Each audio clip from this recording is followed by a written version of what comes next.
Ma volonté était vraiment d'insuffler encore plus de présence visible dans le centre-ville et dans les endroits problématiques dès mon arrivée. Fatalement, ces moyens-là, il faut les trouver au sein du corps de police.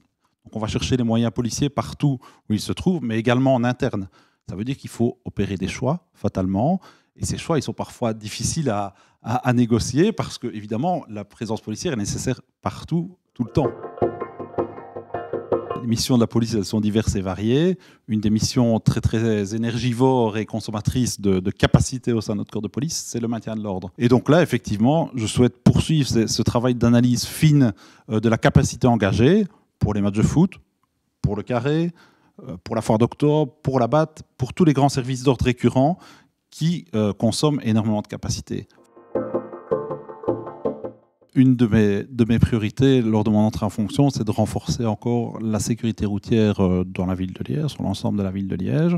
Notamment, il y a une certaine insécurité routière qui naît des nombreux chantiers. Il y a celui du tram, mais il y en a d'autres. Il faut s'attendre à avoir plus de radars sur les routes liégeoises. Ça correspond aussi à une volonté de nos autorités de juguler ces vitesses inadaptées. Et donc, des investissements en matière de radars sont à prévoir, effectivement. Que faire pour que les policiers et les policières à Liège ne soient plus vus comme des cow-boys ?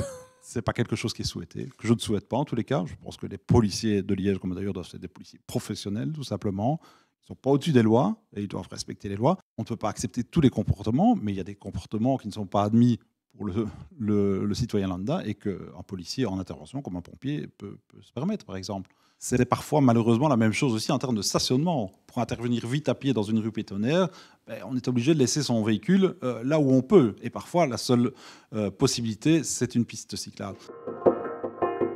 Il y a beaucoup d'actions à mener dans tous les domaines, mais le carré, j'ai parlé quand j'ai évoqué les services d'ordre, c'est un service d'ordre quasi permanent, le carré. Et donc, pour réduire les risques, encore une fois, je pense qu'il y a une série d'actions qui doivent être menées, d'actions structurelles.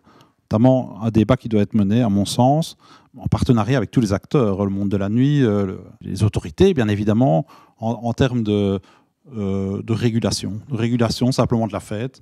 Je pense qu'on doit pouvoir accepter que la fête, elle se termine à une certaine heure, qui doit être négociée. Vous êtes pour une fermeture du carré à certaine heure ? Clairement. Oui. Et une heure réaliste. Je souhaite que la fête perdure dans le carré, mais qu'elle soit peut-être un peu plus encadrée en termes d'heures de fermeture, notamment, qui permettrait, et je pense que ça répondrait à un souhait quasi global, de sécuriser mieux, mais aussi que cette heure ne soit pas trop tôt, puisque sinon on va assister à des phénomènes de déplacement comme on le voyait pendant le Covid notamment, et ça je ne le souhaite pas, et les policiers ne le souhaitent pas, évidemment, on ne va pas courir et suivre la population festive du carré, donc il faut une heure réaliste qui tournerait autour de 5 heures, moi ça me semble, mais qui permettrait aussi de dire voilà, maintenant c'est terminé, tout le monde rentre chez soi, on doit permettre aux gens de rentrer chez eux en sécurité, avec les moyens de transport en commun, donc ça doit faire l'objet vraiment d'une réflexion globale avec tous les acteurs la plus large possible.